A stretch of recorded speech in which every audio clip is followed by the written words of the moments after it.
18 तारीख को 1:30 बजे इस्लामाबाद की CTD पुलिस और सफ़ेद परछात में मलबूस 1.5 दर्जन लगभग लोगों ने FA2 में मेरे घर पे छापा मारा। मैं घर में मौजूद था। मेरे मुलाजिमीन ने मुझे आगाह किया कि पुलिस जो है वो दीवारों के ऊपर से अंदर घुस रही है। हमारे पास 2 रास्ते थे, या हम इनकी गैर कानूनी एंट्री को रोकने के लिए, इनको डराने के लिए कोई फायरिंग करते, या फिर हम उनको अंदर आने देते ताकि इंसानी जान का ज़िया ना हो। क्योंकि उसी रोज़ मैंने इस्लामाबाद में रैली की क़ियादत की थी और 144 DC ने नाफिज किया था, तो मेरा अंदाज़ा यह था कि शायद इन्होंने 188 का पर्चा किया होगा और उस ज़िमन में गिरफ्तारी के चक्कर में आए होंगे। तो मैंने कानून का एहतराम करते हुए जो बार्ब्ड वायर्स हैं वहाँ से गुज़र के मैंने अपनी जान बचाई। मेरे पैरों पे, मेरे चेहरे पे भी खराशें आई और वो लोग बाद में पता चला उन्होंने दरवाजे तोड़े मेरे घर के। मेरे मुलाजिम को उठाया जो अभी तक वापस नहीं आया, कुक जो था, मेरा लैपटॉप उठाया, मेरे आले खाना को हरासा किया।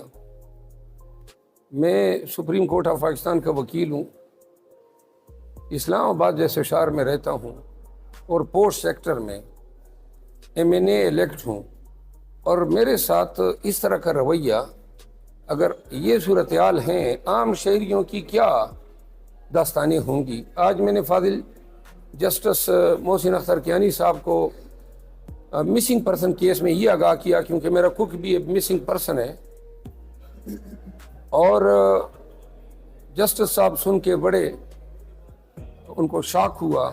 उन्होंने बासपुर्स की सेक्रेटरी इंटीरियर से अटॉर्नी जनरल ने यकीन दिलाने की कोशिश की कि इस केस में IG और SSP CTD को बुला के उनसे बासपुर्स होगी।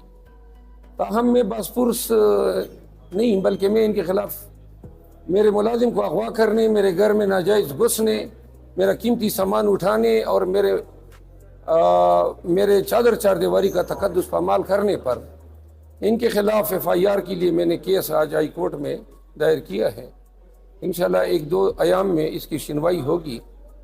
जब तक IG इस्लामाबाद और SSP CTD को हथकड़ियाँ लगा के अडियाला जेल नहीं भेजा जाता, इस्लामाबाद में ये जराइम पेशा कर रवैयाँ जो पुलिस कर रही है ये रुकने वाली नहीं है। मेरे ख्याल में अदालत ने आज इंदिया तो दे दिया है कि IG इस्लामाबाद। जी हाँ, मेरे केस में उन्होंने कहा कि पर्चे इन पे ही होंगे, लिहाजा अब मैं इन पे पर्चा भी करूँगा। और मैं अदालत को मैंने बता भी दिया कि अगर आइंदा इस तरह ये डाकुओं की, क्योंकि ये जब आए थे तो सब ने मास्क पहने हुए थे, अपने चेहरे छुपाते हैं, मुसल्लह लोग होते हैं, बच्चों को डराते हैं, तो आइंदा हम अगर बगैर किसी वारंट के रात को आएंगे, ये रात को इसलिए आते हैं कि ये अगवा करना चाहते हैं, ये कोई कार्रवाई नहीं करना चाहते हैं, और अगर ये इस तरह करेंगे तो हम हक खुद हिफाजती एक्सरसाइज करेंगे।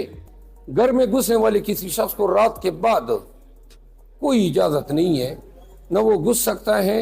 एक दफ़ा कानून का एहतराम किया तो 12 जो हैं ज़िंदगी भी चली जाए, किसी को घर में घुसने नहीं देंगे। 3 IGs पर मुश्तमिल जो कमेटी जस्टिस मोहसिन अख्तर कियानी ने बनाई है, उस हवाले से क्या कहते हैं, कोई पेशरफ्त होगी?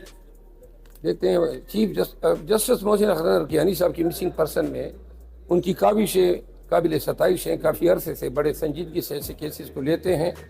आज मैंने अदालत को ये गुजारिश की कि जब तक ये IG चंद अयाम के लिए जेल नहीं जाता है, ये चीज़ें रुकने वाली नहीं है। ताहम आज वो IG हैं, वक्त आएगा कि कानून का थोड़ा इसके सर और ऐनक दोनों पे पड़ेगा। PTI की हुकूमत आएगी तो कोई ऐसी कार्रवाई का इरादा रखते हैं? नहीं, मैं तो PTI की हुकूमत हो या ना हो, SSP CTD SSP ऑपरेशन और IG इस्लामाबाद इस नाजायज़ रेट पे मेरे घर में घुसने पर, मेरे मुलाजिम को अगवा करने पर, मेरे घर के दरवाजे तोड़ने पर, मेरा सामान ले जाने पर मैंने इनके खिलाफ अदालती कार्रवाई शुरू कर दी है। छोड़ूंगा नहीं इनको मैं, मंतकी अंजाम तक इंशाल्लाह पहुंचाऊंगा। बताइएगा, आपका जो लैपटॉप गया है उसमें कोई डाटा है जिसका वो ये लोग मिसयूज भी कर सकते हैं? ना, डेटा वो चाट लें, जो डेटा है ना ہماری زندگی ایک کھلی کتاب ہے. میں نے پوسٹ لگا دیا ہے زیادہ سے زیادہ یہ کوئی مذہبی منافرت کا کوئی لگا سکتے تھے, اس پہ میں نے لگا دیا ہے کہ جی میرا لیپ ٹاپ چوری ہو گیا ہے, کوئی اس طرح کا پوسٹ آئے تو وہ میں ایڈوانس میں ڈس اون کرتا ہوں. بہت